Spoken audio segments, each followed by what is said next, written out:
Everyone knows the myth of Pandora's box, the woman who opened it and unleashed chaos in the world. But what if it was never a box at all? Pandora's box, one of the most famous legends of all time. There's one big problem. The original myth never said anything about a box. So where did it come from? This container, usually called a box, holds great secrets. It is a central part of a very old tale. The tale warns of curiosity and its potential dangers. We think we know this story well. Its imagery is vivid and its message seems clear but what if the most famous part of this story, the box itself, is not what it originally was? What if a simple mistake in translation changed our understanding forever? We often hear of Pandora's box as a source of all trouble. It is a phrase used to describe something that will cause many unforeseen problems. The image is potent.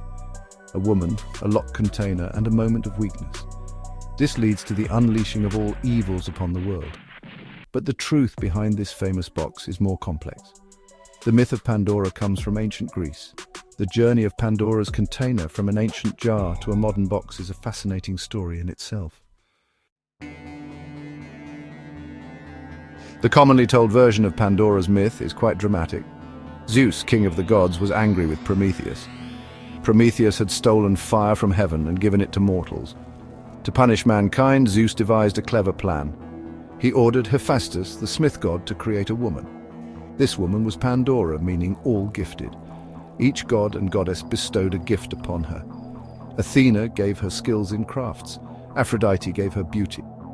Hermes gave her a cunning mind and the power of persuasion. These gifts made her irresistible. Zeus presented Pandora to Epimetheus, Prometheus's brother. Prometheus had warned Epimetheus not to accept any gifts from Zeus. Epimetheus, whose name means afterthought, was not as wise as his brother. He was captivated by Pandora's beauty and charm. He welcomed her into his home. With Pandora came a special gift from Zeus. This gift was a sealed container, often described as an ornate box. She was strictly forbidden to open it. The gods knew that curiosity was a powerful force, especially when combined with such a mysterious object. Pandora lived with Epimetheus, but the forbidden box preyed on her mind. She could not resist wondering what marvels or secrets it held. Eventually, her curiosity overcame her. She lifted the lid of the box. To find the original story, we must turn to ancient Greek literature. The poet Hesiod is our primary source. He wrote it in 700 BC. Hesiod tells Pandora's story in two of his major works. Here, Pandora is explicitly created as a punishment for mankind. This was because Prometheus tricked Zeus and stole fire. Hesiod describes Pandora's creation with care. Hephaestus molded her from earth and water. Athena taught her needlework and weaving. Aphrodite shed grace upon her head and cruel longing. Hermes, the messenger god, put in her shameless mind and a deceitful nature. She was indeed all gifted, but her gifts were a mixture of charm and deceit. Zeus intended her to be a beautiful evil, a snare for men. She was not just a curious woman who made a mistake. She was an instrument of divine retribution, designed to bring sorrow.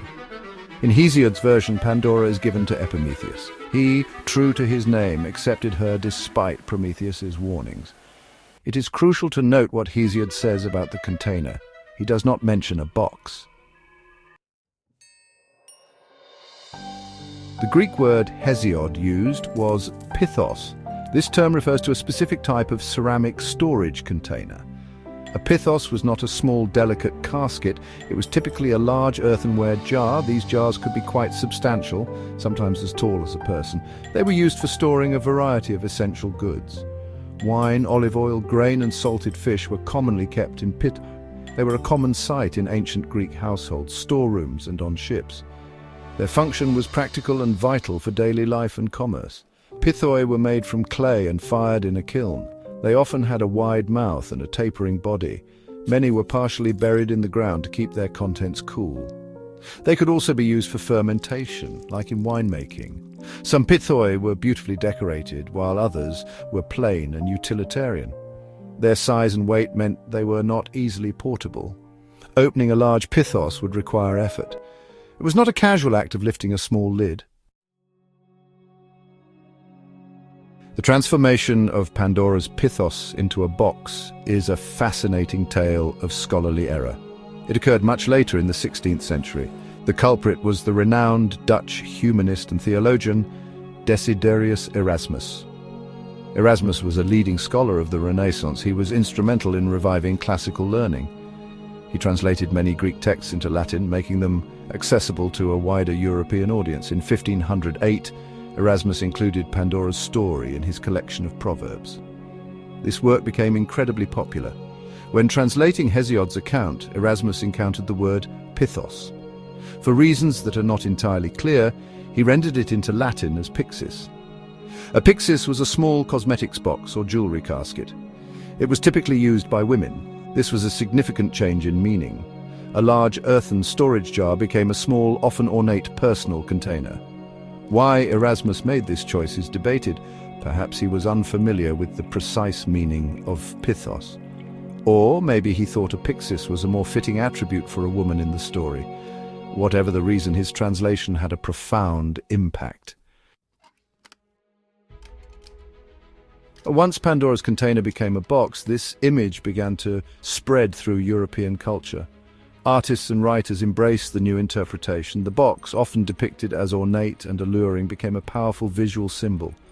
Paintings from the Renaissance onwards frequently showed Pandora with a casket. These depictions emphasized her beauty, her curiosity, and the dramatic moment of opening the forbidden object.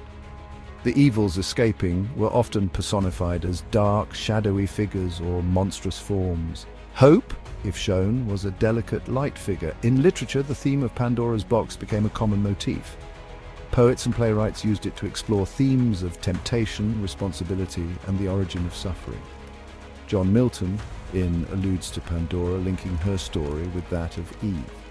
Both women were seen as responsible for bringing woe to humanity through an act of disobedience.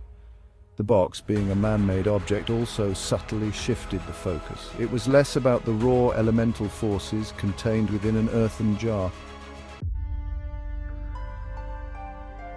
The phrase "to open Pandora's box" is now a common idiom in English. It means to initiate a process or action that will likely cause many complicated and unforeseen problems. This usage is a direct legacy of the mistranslated myth. It appears in news headlines, political commentary, and everyday conversation. Whenever a risky venture is undertaken, someone might warn against opening Pandora's box. The image is universally understood, even by those unfamiliar with the details of the original Greek myth. Its power lies in its concise encapsulation of unintended negative consequences. In popular culture, Pandora's box continues to fascinate. It appears in films, television shows, video games, and comic books. Often, it is a literal box, a MacGuffin that drives the plot.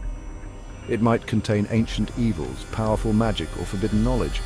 The allure of the forbidden, combined with the potential for disaster, makes it a compelling narrative device.